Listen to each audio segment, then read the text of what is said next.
Welcome back to my channel. இப்போ நம்ம பார்த்தீங்கன்னா 1 கிலோ முருங்கை சூப்பல் மீன் குழம்பு செய்ய போகிறோம். அதுக்கு வந்து ஒரு 100 கோல்டு வில்லர் எண்ணெய் 100 எண்ணெய் நம்ம ஊற்றிக்கலாம். எண்ணெய் கொஞ்சம் அதிகமாக தேவைப்படுறோம், 150 கூட ஊற்றிக்கலாம். ஏன்னா இதில் வந்து நம்ம 100 இல்லை 150 எண்ணெய் ஊற்றினா தான் குழம்பு நல்லா டேஸ்ட்டாக இருக்கும். இப்போ வந்து 1 ஸ்பூன் கடுகு சீரகம் போட்டுக்கலாம்.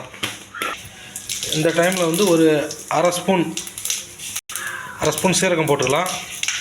அதுக்கப்புறம் வந்து 1 ஸ்பூன் வெந்தயம் நம்ம சேர்த்துக்கலாம். 1 கிலோ வந்து முருங்கைக்காய் சூப்பல் மீன் குழம்பு செஞ்சுன்னுக்கிறோம்.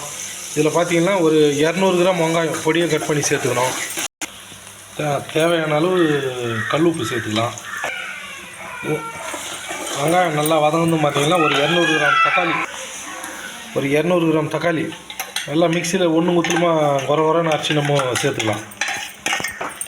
இந்தமாரி தக்காளி நம்ம ஒன்று முத்தலுமாக அரைச்சி சேர்த்தோம்னா தக்காளி சீக்கிரம் வதங்கிடும், குழம்பு நல்லா திக்னஸாக இருக்கும். இந்த அளவுக்கு வெங்காயம் தக்காளி நல்லா வதங்கணும் பார்த்தீங்கன்னா ஒரு 2 ஸ்பூன் குழம்பு மிளகாய் தூள் 2 ஸ்பூன் போட்டுக்கலாம்.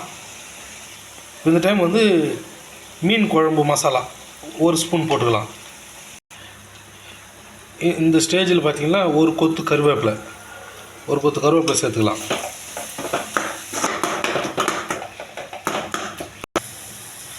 இந்த டைமில் வந்து நம்ம ஒரு பெரிய எலுமிச்சம்பழம் சைஸ் புளியை வந்து ஒரு 1/2 hour ஊற வச்சுக்கிறோம். அதை புளியை நல்லா கரைச்சி புளி தண்ணி நம்ம சேர்த்துக்கலாம்.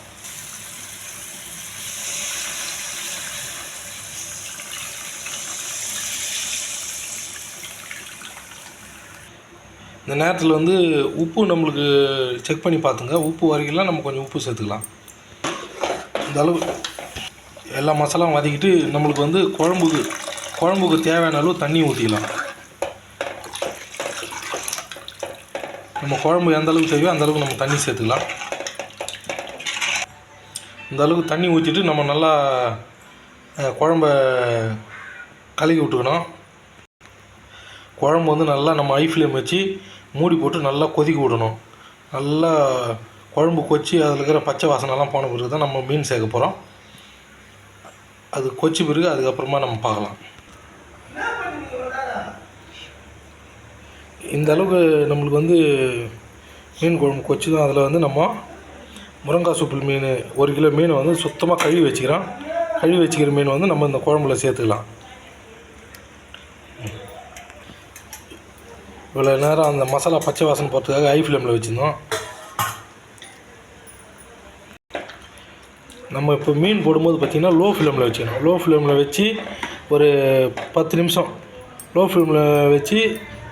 நிமிஷம் நம்ம வேக வச்சோம்னா சுவையான மீன் குழம்பு ரெடி ஆகிடும். மீன் குழம்பு சுவையாக ரெடி ஆகிடுச்சு. எல்லோரும் இந்த வீடியோ பார்த்துட்டு இதேமாரி வீட்டில் செஞ்சு பாருங்கள், நல்லா சுவையாக இருக்கும். எல்லோரும் நம்ம சேனலை வந்து லைக் பண்ணுங்கள், ஷேர் பண்ணுங்கள், கமெண்ட் பண்ணுங்கள், சப்ஸ்கிரைப் பண்ணுங்கள். மறக்காமல் பெல் பட்டனை ப்ரெஸ் பண்ணுங்கள். தேங்க்யூ.